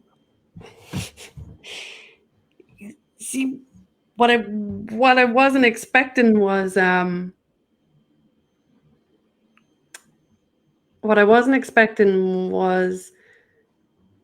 when I diffuse everything that was active in me that caused me to forget who I am. I'm repeatedly popped into situations now that ask me to remember who I am. And that in itself is challenging too. So you're really having to, as you say, walk your talk. If I want to be on the receiving end of the love that I am when it comes to meet me and comes right up and into my face, that I don't run from it. That's nearly the biggest trigger now. Biggest triggers is now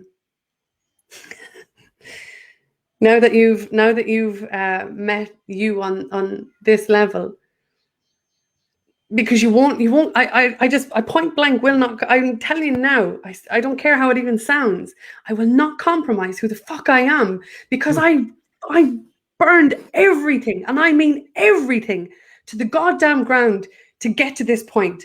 I will not compromise any aspect of myself again. I don't give a fuck who you are. I choose me.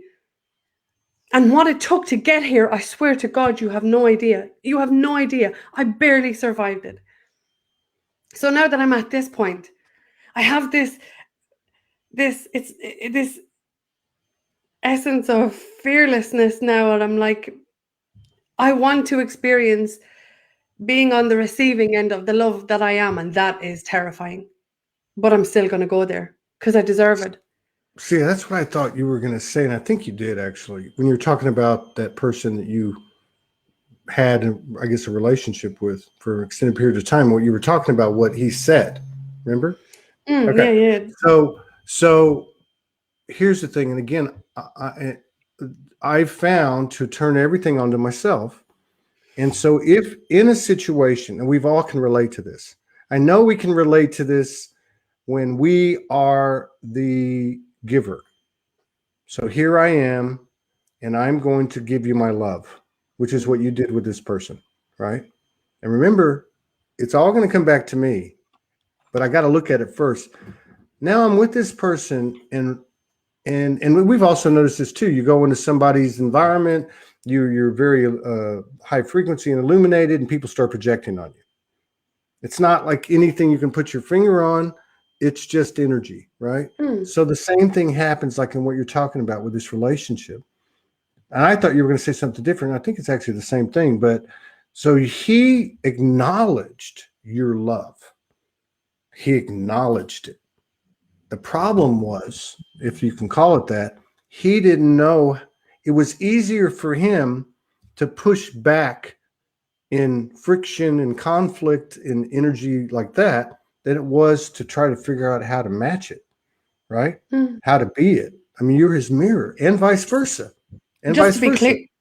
To be clear, at that time, which was a couple of years ago, I was a perfect match for the experience we had, because I didn't know any of these aspects about myself then, right? So you move through. What actually happened was my actions of who I am. The more I got to know, really understand myself, which I did via that process, allowed him to see me literally standing like this.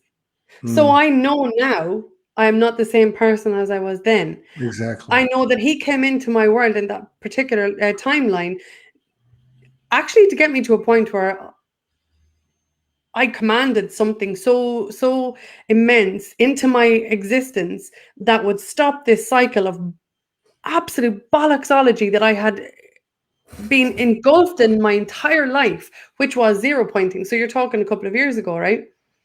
So the modality comes in at the same time I say I have enough, but my actions had to command I say I have enough. So you fast forward to a couple of years later where I've explored myself. We have a conversation in passing. He acknowledges his experience or how he acted. I acknowledged mine. We both understood that that it served its purpose at that time, and yet he's still in the same cyclical patterns in his world.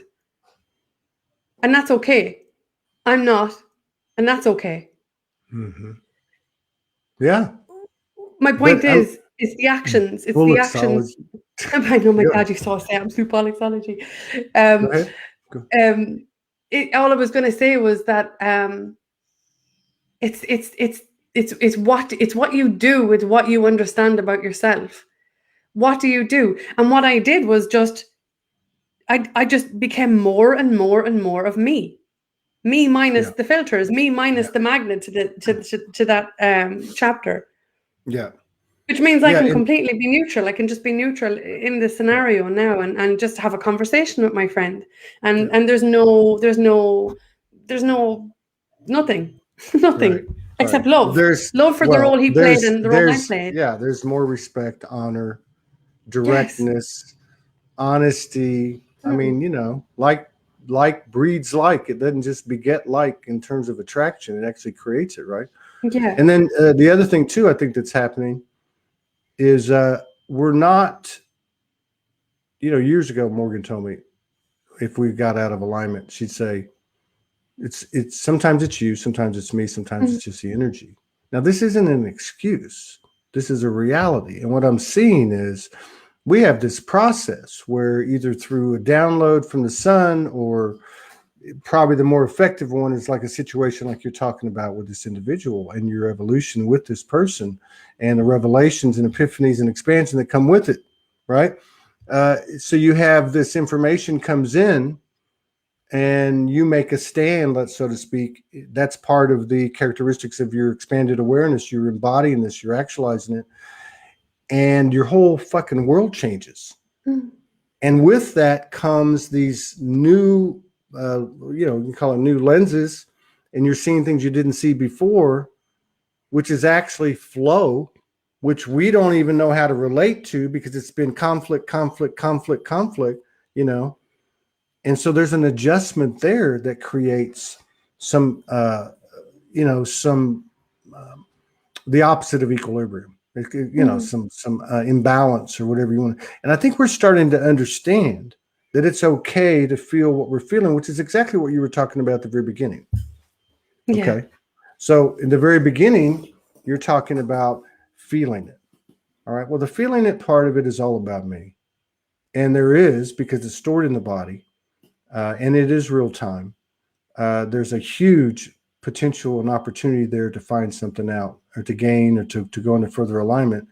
Because in that moment where I'm feeling everything, it's only me. And that's the whole point. And that's embodiment to me. That's embodiment. And I started to sit with stuff late 2019. And I think I'm not the only one. I mean, this is something people have talked about. But I have noticed since March, April, that my ability to feel, no matter how good or bad it feels, is there's a fearlessness in being able to do that now. And I've called in the darkest, grimiest, from my old perspective, situations, events that occurred along the way in this incarnation in the past month. And to be able to sit with, not with the memory and watch it on a video, but to actually feel it in my body. What were you feeling? Where was the pain? Where was the pleasure? Where was the neurosis and the psychosis? All of that stuff, every bit of that stuff, I'm not going to deny it, because I realize that I can't understand it. I can't understand it. I go lay in bed for 2.5 hours and I sit with this grief that I hadn't seen in 10 plus years. And I start to hallucinate. Literally, I'm hallucinating the most grotesque things. I can't explain to you what my body or my essence or my soul was telling me at the time. I can understand the energy of what I saw, and it was grotesque at times. But 2.5 hours later, I come out of it. I don't need to know how it all worked. The fact is, I was able to sit with it and lay with it and laugh with it and cry with it. And I can't, and nobody else was involved. Mm-hmm. Morgan wasn't involved. Nobody else was in that space. And for me, that makes it easy because it gets complicated. That's the beautiful thing about being able to look back at every single thing, every relationship, every experience that we all have had. They were perfectly timed with the perfect person for the perfect experience. Mm-hmm. Everything happened exactly as it was supposed to evoke and awake something in me and to evoke and awake something in you. And what we do with it from that point is ours. Jesus I am Christ. so grateful. I cannot express, honestly, the gratitude that I have for each and every person that has come into my field. They might not want to hear that. I don't give a shit. I still am. Yeah. I really am. I really, really, really am. Because I could not have got to the depth of understanding myself without them. Yeah. And that's what I brought into my field. And that's actually what they brought into. Yeah. And we all did. And it all works both ways.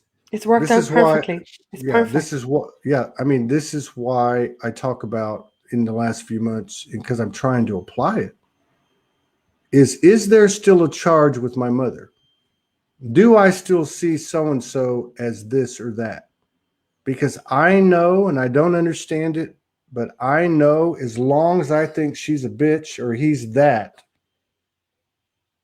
it's me. And I don't care what anybody says. This is my own truth. It's me, because, and what's shown me that has been sitting with not words and not images and videos in my head of traumas and of whatever, conflict, imbalances, or world situations, you know, it's just a feeling. And there's something about, and it's not like, oh, let me hug you. I'm like, motherfucker, when's this shit gonna stop? You know, get me the fuck out of here. This is the kind of stuff I'm talking about. Not that there's not moments of that, but they're not some type of procedure.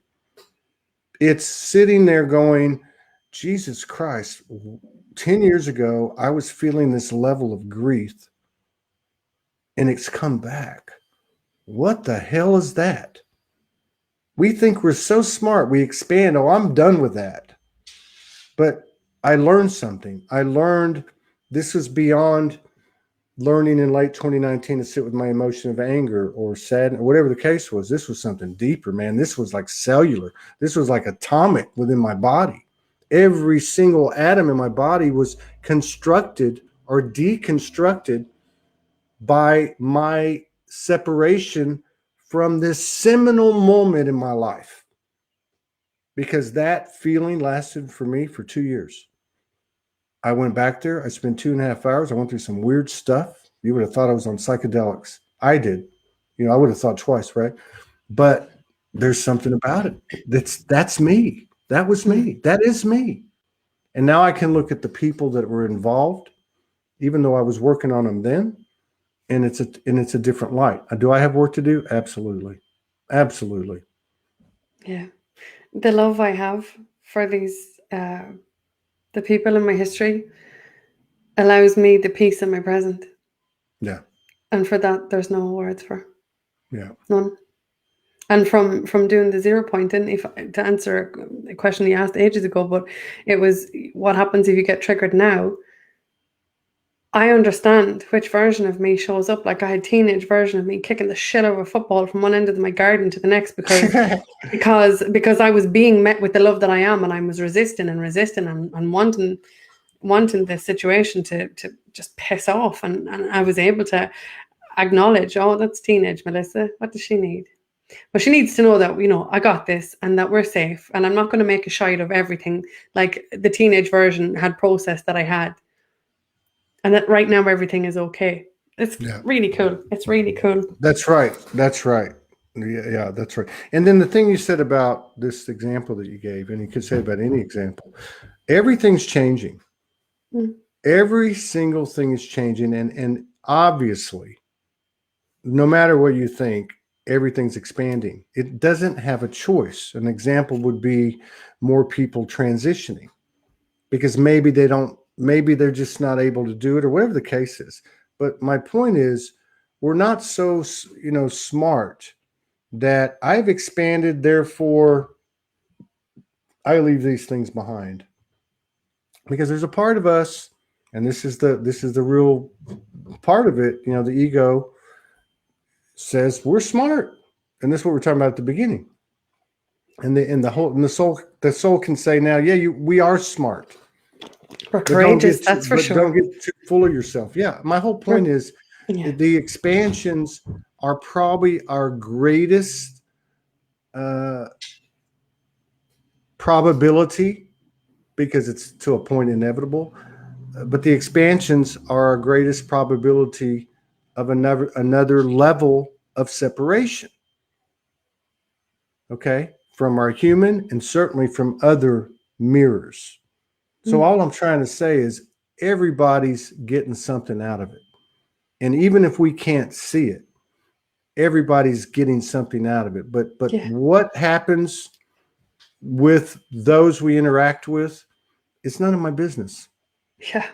That's the bottom line. So whether he or she's going up or down or awake or not awake, it's none of my business. And the fact is, if I think somebody's not awake, I'm not. Mm-hmm. Yeah. Don't touch the fallout. Just be here now. Yeah. Yeah. I didn't know we were going to talk for 2 hours and 9 minutes. And Neither did I, Todd Medina. I need drugs for my spine. For my war wound. From understanding presence. So what did you got a tattoo on your back? What is it? Do you mind? Number 8. Tattoo number 8. No, as in this is my 8th one. My 8th tattoo. Oh. The rest are like, I liken it to, I said this to Marina yesterday on the phone. You get tattoo number 1. It's like having your first baby. You haven't got a clue, and it's all woo, and then the needle hits you, and like fuck. And then you get number 2, and it's like having your second child, and you're going, I should have known better than this shit. Well, yesterday it was the equivalent of me having quads. 6 hours, man. 6 hours of that, but it was so worth it. That's crazy. Yeah, I'm glad it was worth it. Yeah. Yeah. And yeah. I mean, that's what is it? Is it a word or what is it? It's a blue rose, and there's a beautiful story that I won't go into it now with you, but I will again. It's a blue rose, and it is. It's so beautiful. It's a perfect opportunity to talk to you another time, but I'll share it because it was pretty cool. Let's get back on it. And how do people get in touch with you? I'm going to put it on all the platforms. Yeah, just come find me on my Facebook page, and that's where I am. And the Facebook page is just me, and then the group is Own Your Shift, as you know. But I've kind of gone rogue from a lot of bits over the last couple of months because I was minding me. Well, I mean, hell, you can reach me on the Zero Pointing website as well, zeropointing.com. If you want anybody wants information on the alchemy that is zero pointing. I forgot. MelissaDeehan.com. Raina will kill me. My own website is just MelissaDeehan.com. That's right. I like to just drop in all the random things that I write and share that come in. And all right, that'll work. Okay, so until the next time, behave yourself and keep on doing what you're doing. Thank you for what you're doing. Thank you. It's very important, and for coming out, and playing. Thank you for your time. I really enjoyed this. Yeah, it's fun. It's they just keep getting better and better, but I think that's what's happened to all of us every day. Everything keeps getting better and better and better, and it's not waiting for these home runs and the grand slams. They're not coming. It's a single every time. It's a base hit. It's not a. We're not going to, and we don't want to. We don't want to go too fast. But yeah, thank you, Melissa. I love you. I look forward to a lot more collaborations the second half of the year. And please, everybody, join me in putting the first half of 2021 into its proper place with all the honor, love, respect, and reverence. Yeah. And it served us well. And let's use this last 6 months of experience and awareness that we've reached to make this second half a lot bigger and better. That's a dangerous comment, isn't it? Love it. Yeah. All right. I'll see you later. Thanks so much. See you later. Bye. Bye-bye. Take care.